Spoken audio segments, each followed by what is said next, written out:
प्रमाप विचलन। तो प्रमाप विचलन किस प्रकार से ज्ञात किया जाता है? प्रमाप विचलन कार्ल पियर्सन की विधि, जो सूत्र है हमारे पास, किस प्रकार से हम कार्ल पियर्सन की गणना करते हैं, समांतर माध्य किस प्रकार से निकाला जाता है, आज हम सब सीखेंगे। हमारे सामने एक न्यूमेरिकल है जिसमें मार्क्स 0 से 10, 10 से 20, 20 से 30, 30 से 40 और 40 से 50 ये अंक दिए गए हैं। और नंबर ऑफ स्टूडेंट जिन्होंने 0 से 10 नंबर पाए हैं वो 3 स्टूडेंट हैं, जो 10 से 20 नंबर पाए हैं वो 7 स्टूडेंट हैं, जो 20 से 30 वो 15 स्टूडेंट हैं, और 30 से 40 वो 25 स्टूडेंट हैं, और 40 से 50 वो 10 स्टूडेंट हैं। तो टोटल 60 स्टूडेंट हैं जिनके मार्क्स 0 से 50 के बीच में है।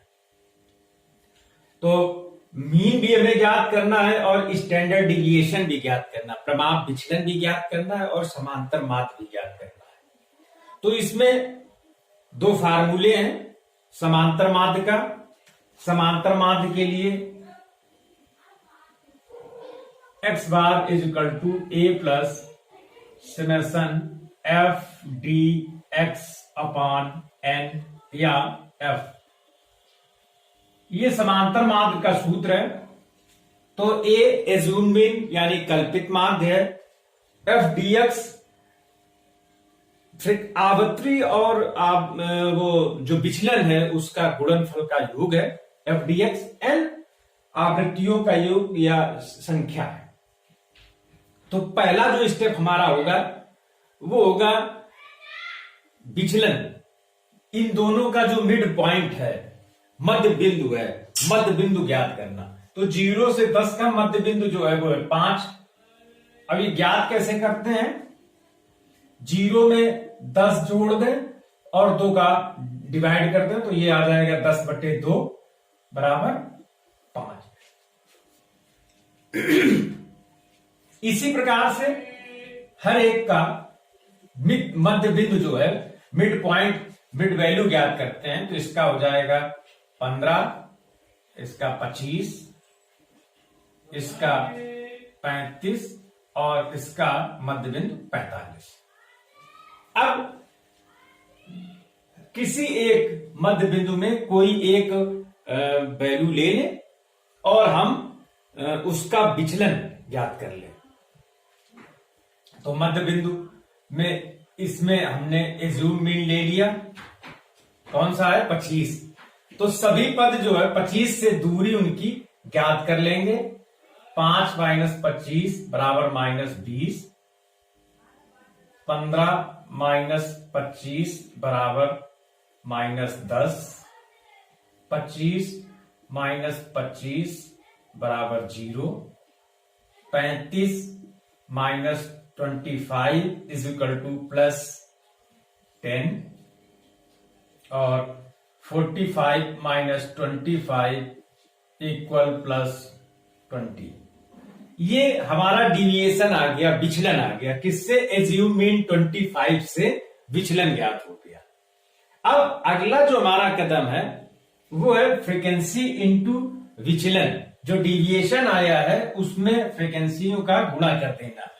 तो ये हो जाएगा 3 इंटू -20 -60, 7 इंटू -10 -70, ये हो जाएगा 0, और ये 25 इंटू माइनस प्लस का है 10, तो ये हो जाएगा +250, और ये है 10 इंटू +20 +200। अब इसमें 2 आ गए हैं प्लस के, तो प्लस के हैं 200 और प्लस के हैं 250। तो ये प्लस के कितने हो गए? 450। अब इसमें माइनस के ये दोनों कितने हो गए? माइनस के 60 है और माइनस के 70। तो ये हो गया माइनस के 130। तो 130 इसको घटा दें तो ये कितने आ जाएंगे, 2 और 4 में 1 गया, 3, कितना आ गया, प्लस का 320। तो इस प्रकार से हमने इसका विचलन ज्ञात कर लिया और एफ डी एक्स कितना आ गया, प्लस का 320 प्लस के 320, ये आ गया डिविएशन।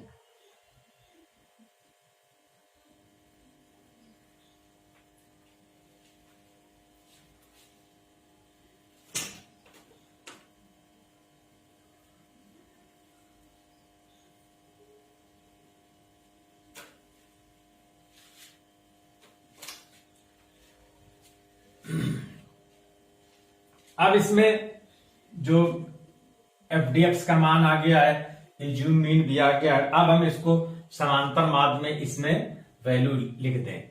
तो ए बराबर कितना है 25 और एफ डी एक्स बराबर है, समेशन एफ डी एक्स बराबर है प्लस का 320 और एन बराबर है 60। वैल्यू लिख दें इसमें, x इज इक्वल टू ए का मान 25 प्लस एफ डी एक्स का मान प्लस के 320 और ये 60। 0 से 0 रिमूव कर दें, x bar is equal to 25 plus 32/6, x bar बराबर 25 प्लस 56 20 हो गया, 18 तो x बराबर कितना आ गया 30.33।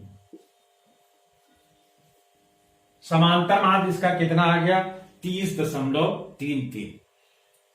तो इस प्रकार से इसका हमने समांतर माध्य ज्ञात कर लिया है। अब हमें ज्ञात क्या करना है, प्रमाप विचलन ज्ञात करना है। प्रमाप विचलन एस डी सूत्र होता है इसका under root F D X square upon N minus bracket में F D X upon N bracket बंद होल स्क्वायर। अब इस सूत्र में हमें ज्ञात करना है प्रमाप विचलन और हमारे पास एफ डी एक्स का मान है, एन का मान है, ज्ञात क्या करना है एफ डी एक्स स्क्वायर ज्ञात करना है। तो इसके लिए हमें क्या करना है कि जो हमने ये डिविएशन निकाला, जो विचलन निकालना है, इसका स्क्वायर करना है और स्क्वायर करने के बाद उसमें फ्रीक्वेंसी का गुणा करना है। तो इसकी फ्रीक्वेंसी है 3 और जब इसका स्क्वायर करेंगे तो ये हो जाएगा 400, ये आ गया 1200।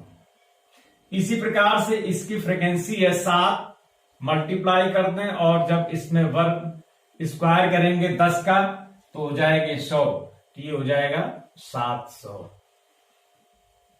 इसी प्रकार से इसकी फ्रीक्वेंसी है 15, मगर इसका जब स्क्वायर करेंगे तो इसका आएगा 0, तो ये हो जाएगा तुम्हारा 0। इसकी फ्रीक्वेंसी है 25, मल्टीप्लाई कर दें 10 का वर्ग करते हैं तो ये हो जाएगा 100, ये हो जाएगा 2500। इसी प्रकार से इसकी फ्रीक्वेंसी है 10 और मल्टीप्लाई करें इसमें स्क्वायर करके तो ये हो जाएगा 4 का। सम कर लें एफ डी एक्स स्क्वायर। अब इसमें सारे वैल्यू जो है धनात्मक हैं, जोड़ लें, पीछे से 2 0, 7 2 9, 5 14 के 4, फिर 1 2 2 2 4 और 4 8,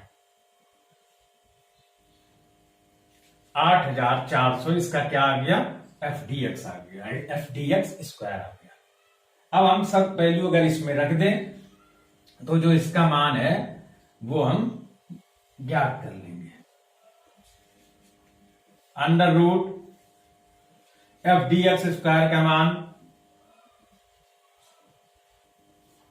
n का मान 60 माइनस, अब इसमें एफ डी एक्स का मान कितना आया था, प्लस का 320 अपॉन 60 का स्क्वायर, ये आ गया। अब इसको देखते हैं यहां पे, तो ये 1010 इसका रिमूव कर दें,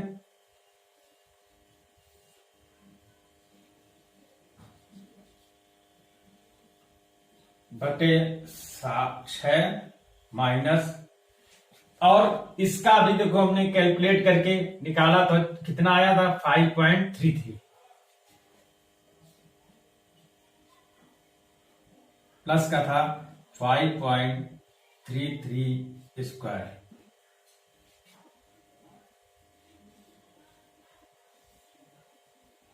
ये हो जाएगा 1 और 140 माइनस 28.4, इसको आगे घटा दें,